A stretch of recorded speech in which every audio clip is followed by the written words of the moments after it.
ನಾಯಕತ್ವವನ್ನು ಗೌರವಿಸಿಕೊಂಡು ಬಂದಿದೆ. ಹೀಗಾಗಿ ಕಾಂಗ್ರೆಸ್ನ ಹೈಕಮಾಂಡ್ ತೆಗೆದುಕೊಂಡಂತಹ ತೀರ್ಮಾನಕ್ಕೆ ಅವರು ಕೂಡ ಬದ್ಧರಾಗಿರಬೇಕಾಗುತ್ತೆ. ಸಿದ್ದರಾಮಯ್ಯನವರನ್ನ ತೆಗೆದ್ರು ಅನ್ನುವಂಥ ವಿಚಾರಗಳನ್ನು ಇಟ್ಕೊಂಡು ಕಾಂಗ್ರೆಸ್ನ ಹೈಕಮಾಂಡ್ ಈ ರೀತಿಯಂಥ ನಿರ್ಧಾರ ಮಾಡಿದ್ದು ಸರಿಯಾ ತಪ್ಪಾ ಅನ್ನುವಂತಹ ವಿಶ್ಲೇಷಣೆಗಳು ಬಂದಾಗ ಕಾಂಗ್ರೆಸ್ ಹೈಕಮಾಂಡ್ ಕೂಡ ಅವರಿಗೆ ಅವಕಾಶ ಮಾಡಿಕೊಟ್ಟಿತ್ತು ಅನ್ನೋದನ್ನು ಕೂಡ ಮರೆಯುವ ಹಾಗಿಲ್ಲ. ಹೀಗಾಗಿ ಕಾಂಗ್ರೆಸ್ನವರು ಅದರ ಸಿದ್ದರಾಮಯ್ಯನವ್ರನ್ನ ಯಾವ ರೀತಿಯಾಗಿ ನಡೆಸ್ಕೊಂಡಿದ್ದಾರೋ ಅದಕ್ಕೆ ಪೂರಕವಾಗಿ ಸಿದ್ದರಾಮಯ್ಯನವರು ಕೂಡ ಕಾಂಗ್ರೆಸ್ನ ಹೈಕಮಾಂಡ್ ಕೊಟ್ಟಂತಹ ಸೂಚನೆಯನ್ನು ತತ್ಕ್ಷಣಕ್ಕೆ ಜಾರಿಗೊಳಿಸಿದ್ದಾರೆ. ಸ್ವಯಂ ಪ್ರೇರಿತವಾಗಿ ನಾನು ರಾಜೀನಾಮೆಯನ್ನು ಕೊಡ್ತಾ ಇದ್ದೀನಿ ಅನ್ನೋದನ್ನು ಸ್ಪಷ್ಟವಾಗಿ ಹೇಳಿದ್ದಾರೆ.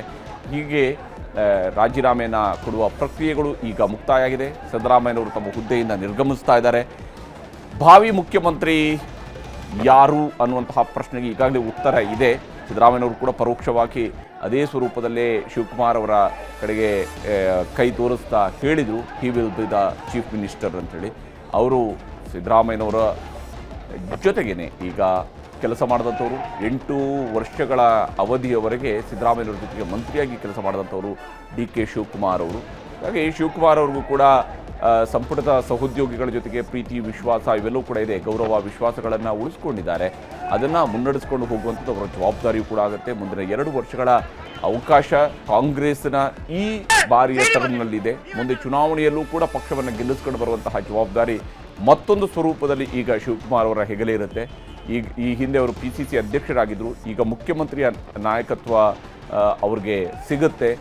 KPCCಗೆ ಯಾರು ಅಧ್ಯಕ್ಷರಾಗ್ತಾರೆ ಅನ್ನುವಂತಹ ಕುತೂಹಲವೂ ಕೂಡ ಇರುವಂಥದ್ದು. KPCC ಅಧ್ಯಕ್ಷರಾಗಿ ಯಾರು ಆಯ್ಕೆ ಆಗ್ತಾರೆ ಅಂತೇಳಿ ಅದರ ಆಧಾರದ ಮೇಲೆ ಮುಂದಿನ ಪ್ರಕ್ರಿಯೆಗಳು ಕೂಡ ನಡೀತಾ ಹೋಗುತ್ತೆ. ಸಿದ್ದರಾಮಯ್ಯನವರ ರಾಜೀನಾಮೆಯೊಂದಿಗೆ ಕರ್ನಾಟಕದ ಮುಖ್ಯಮಂತ್ರಿ ಸ್ಥಾನ ತೆರವಾಗ್ತಾ ಇದೆ. ಆ ಸ್ಥಾನದಲ್ಲಿ ನಾಳೆ ಅಥವಾ ನಾಳೆ ಬಹುತೇಕ ಕಾಂಗ್ರೆಸ್ನ ಶಾಸಕಾಂಗ ಪಕ್ಷದ ಸಭೆ ನಡೆದು ಆ ಸಭೆಯಲ್ಲಿ ತೀರ್ಮಾನಗಳು ಹೊರಬೀಳ್ಬೋದು. ಮುಂದಿನ ಶಾಸಕಾಂಗ ಪಕ್ಷದ ನಾಯಕನ ಆಯ್ಕೆಯ ಪ್ರಕ್ರಿಯೆ. ರಾಜ್ಯಸಭಾ ಸದಸ್ಯದ ಆಫರನ್ನು ನನಗೆ ಕೊಟ್ಟರು, ಆದರೆ ನಾನು ಅದನ್ನು ವಿನಮ್ರವಾಗಿ ನಿರಾಕರಿಸಿದ್ದೇನೆ. ನನಗೆ ರಾಷ್ಟ್ರ ರಾಜಕಾರಣಕ್ಕೆ ಹೋಗುವ ಆಸಕ್ತಿ ಇಲ್ಲ. ನನ್ನದೇನಿದ್ರೂ ಕೂಡ ಕರ್ನಾಟಕವೇ ನನ್ನ ರಾಜಕೀಯದ ಭೂಮಿ ಅನ್ನುವಂಥದ್ದನ್ನು ಸಿದ್ದರಾಮಯ್ಯನವರು ಅವ್ರಿಗೊಂದು ರಾಜಕೀಯದ ವಿಚಾರದಲ್ಲಿ ಭಾಳ ಸ್ಪಷ್ಟತೆಗಳನ್ನು ಇಟ್ಕೊಂಡೇ ರಾಜಕಾರಣ ಮಾಡ್ಕೊಂಡು ಬಂದಂಥವ್ರು. ಆ ಕಡೆ ಈ ಕಡೆ ಅಂತ ಇಟ್ಕೊಂಡು ಅವರು ನೋಡ್ಕೊಂಡು ಹೋಗಲಿಲ್ಲ. ಅವ್ರ ಗುರಿ ಇದ್ದಿದ್ದು 1990 ನಂತರ 96ರ ನಂತರ ವಿಶೇಷವಾಗಿ ನಾವು ಹೇಳಬೇಕಾದ್ರೆ ಅವರ ಗುರಿ ಇದ್ದಿದ್ದು ಕರ್ನಾಟಕದ ಮುಖ್ಯಮಂತ್ರಿ ಆಗಬೇಕು ಅನ್ನುವಂಥದ್ದು. ಆ ಗುರಿಯನ್ನು ಅವರು ಸಾಧಿಸಿಕೊಳ್ಳೋದ್ರ ಕಡೆಗೆ ನಿರಂತರವಾದಂತಹ ಪ್ರಯತ್ನವನ್ನು ಮಾಡಿದ್ದಾರೆ.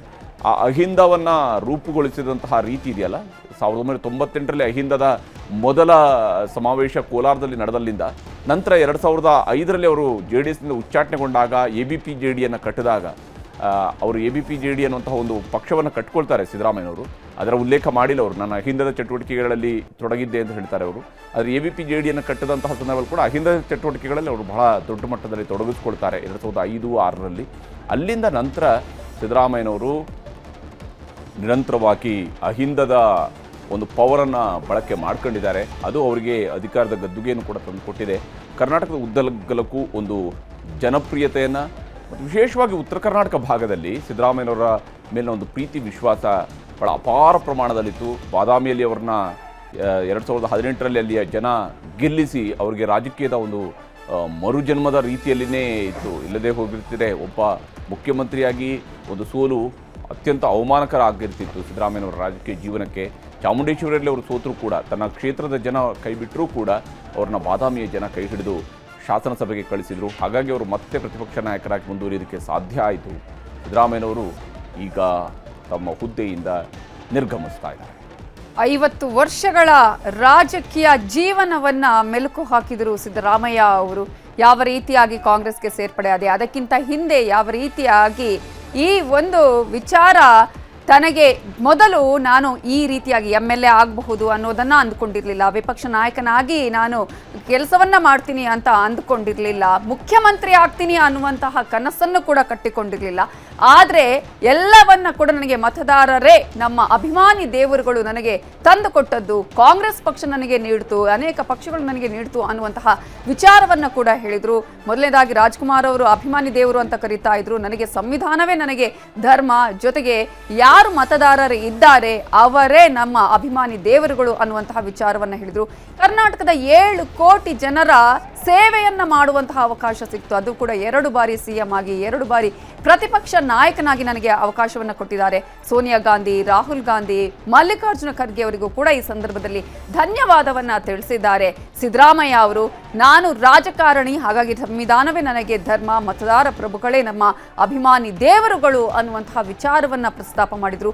ಸುದೀರ್ಘವಾದ ಈ ಒಂದು ಸುದ್ದಿಗೋಷ್ಠಿಯಲ್ಲಿ ಅವರು ನಡೆದು ಬಂದಂತಹ ಈ ದಾರಿ ಹೇಗಿತ್ತು, ಯಾವ ರೀತಿಯಾಗಿ ರಾಜಕಾರಣಕ್ಕೆ ಅವರು ಜಾಯಿನ್ ಆದ್ರು, ರಾಜಕಾರಣದಲ್ಲಿ ಯಾವ ರೀತಿಯಾಗಿ ಏಳು ಬೀಳುಗಳನ್ನ ಕಂಡ್ರು, ಇವೆಲ್ಲ ವಿಚಾರಗಳನ್ನ ಕೂಡ ಮೆಲುಕು ಹಾಕಿದ ಸಿದ್ದರಾಮಯ್ಯ ಅವರು, ಅದರಲ್ಲೂ ಪ್ರಮುಖವಾಗಿ ಕರ್ನಾಟಕ ಯಾವ ರೀತಿಯಾಗಿ ಆರ್ಥಿಕತೆಯ ವಿಚಾರಕ್ಕೆ ಸಂಬಂಧಪಟ್ಟ ಹಾಗೆ ಏನೇನು ಆಯಿತು, ಗ್ಯಾರಂಟಿಗಳನ್ನು ಕೊಡುವ ವಿಚಾರವನ್ನು ಕೂಡ ಅವರು ಪ್ರಸ್ತಾಪ ಮಾಡಿದ್ರು.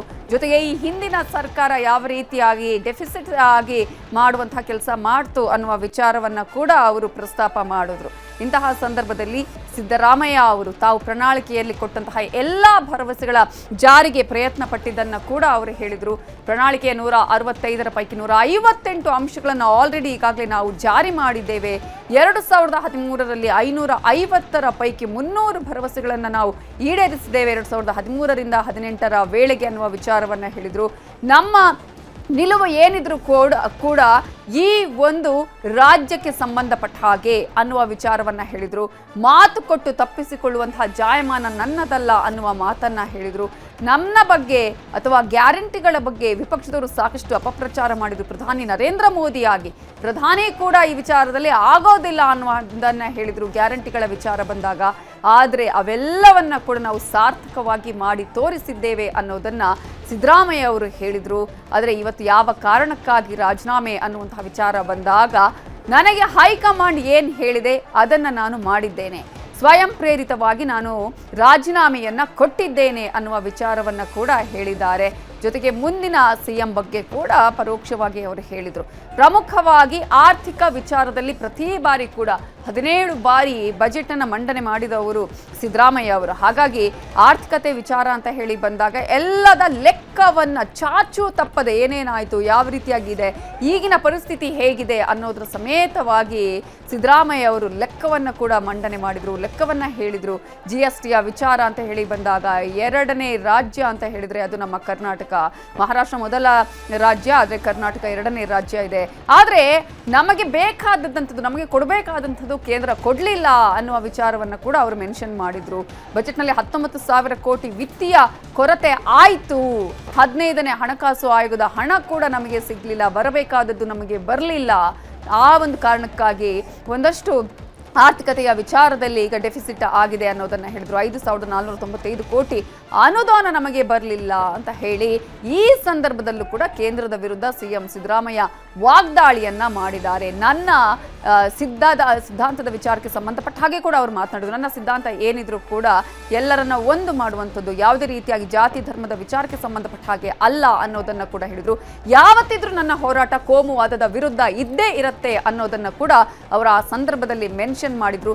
ಜೊತೆಗೆ ನಾನು ಆಕ್ಟಿವ್ ಪೊಲಿಟಿಷಿಯನ್ ಅನ್ನೋದನ್ನ ಹೇಳಿದ್ರು. ಇನ್ನು ಮುಂದೆ ಕೂಡ ನಾನು ಆಕ್ಟಿವ್ ಆಗಿ ಇಡ್ತೇನೆ ರಾಜಕಾರಣದಲ್ಲಿ, ಸಕ್ರಿಯ ರಾಜಕಾರಣದಲ್ಲಿ ನಾನು ಪಾಲ್ಗೊಳ್ತೇನೆ ಅನ್ನುವ ವಿಚಾರವನ್ನ ಕೂಡ ಹೇಳಿದ್ರು ಸಿದ್ದರಾಮಯ್ಯ ಅವರು. ಈ ಸಂದರ್ಭದಲ್ಲಿ ಯಾರ್ಯಾರು ಅವರ ಅಧಿಕಾರ ಅವಧಿಯಲ್ಲಿ ಇದ್ರು, ಅವರಿಗೆ ಸಹಕಾರವನ್ನು ಮಾಡಿದ್ದಾರೆ, ಅವರೆಲ್ಲರಿಗೂ ಕೂಡ ಧನ್ಯವಾದಗಳನ್ನು ಹೇಳಿದರು. ಸೋನಿಯಾ ಗಾಂಧಿ ಆಗಿರ್ಬೋದು, ರಾಹುಲ್ ಗಾಂಧಿ ಆಗಿರ್ಬೋದು, ಮಲ್ಲಿಕಾರ್ಜುನ ಖರ್ಗೆ, ಸಚಿವ ಸಂಪುಟದ ಸದಸ್ಯರುಗಳಾಗಿರ್ಬೋದು, ಕರ್ನಾಟಕದ ಜನತೆಗೂ ಕೂಡ ಈ ಸಂದರ್ಭದಲ್ಲಿ ಅವರು ಧನ್ಯವಾದಗಳನ್ನು ಸಲ್ಲಿಸಿದ್ದಾರೆ. ಜೊತೆಗೆ ರಾಷ್ಟ್ರ ರಾಜಕಾರಣದ ವಿಚಾರ ಅಂತ ಹೇಳಿ ಬಂದಾಗ ನನಗೆ ಅದರಲ್ಲಿ ಆಸಕ್ತಿ ಇಲ್ಲ, ನಾನು ರಾಜ್ಯ ರಾಜಕಾರಣದಲ್ಲಿ ಇರ್ತೀನಿ ಅನ್ನುವಂತಹ ವಿಚಾರವನ್ನು ಕೂಡ ಸಿದ್ದರಾಮಯ್ಯ ಹೇಳಿದರು. ನನಗೆ 5 ವರ್ಷಕ್ಕೆ ಆಯ್ಕೆ ಮಾಡಿದ್ದಾರೆ ಜನ, ನನ್ನನ್ನು 5 ವರ್ಷಕ್ಕೆ ಶಾಸಕನಾಗಿ ಆಯ್ಕೆ ಮಾಡಿದ್ದು, ಇನ್ನೂ ಕೂಡ 2 ವರ್ಷ ಇದೆ ಅನ್ನೋದನ್ನು ಕೂಡ ಹೇಳಿದರು.